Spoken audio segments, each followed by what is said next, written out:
So I'm lucky to have had experience working on large energy projects both before and after the regulatory changes. So I can share some of my personal experience.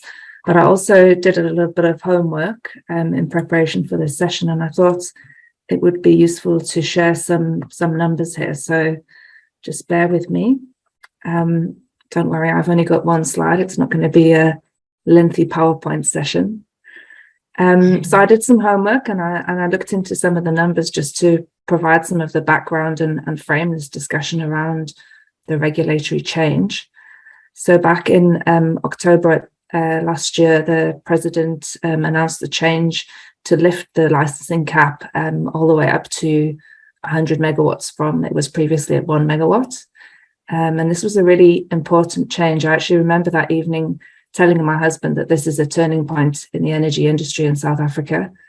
The president had kind of gone against what the energy minister was proposing and gave this really important signal to the market and to all of us working in the energy industry that things were going to change.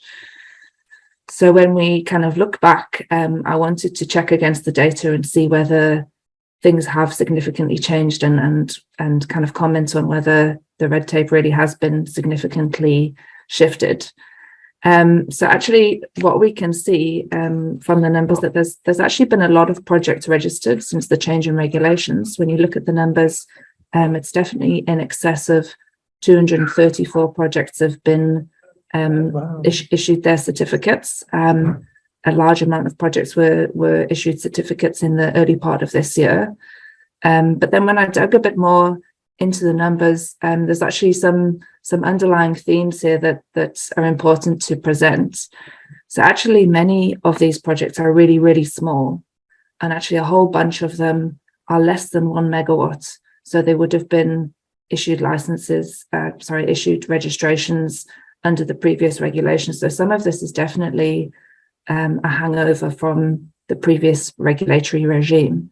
So we can celebrate that there's been lots of projects registered, but actually of the 440 megawatt plus that's been issued registration certificates to date, almost 400 megawatts of that is contributed by around 5 big renewable energy projects.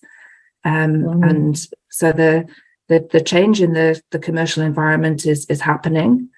Many of the projects that are small are issued for generation for own use, but there's been a relatively small number of large projects issued for commercial sale. So the first 2 very big projects to be issued were projects that we developed.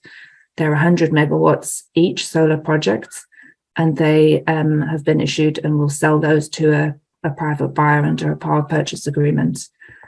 So there's definitely been change, and the NERSA licensing team are still going through a process of streamlining the paperwork that's required to put these registrations through. It was possible to get licenses before. Some people really struggled, but we managed to do it on large projects in relatively short timescales. And now it's also possible to get certificates under the new regime. So things are changing.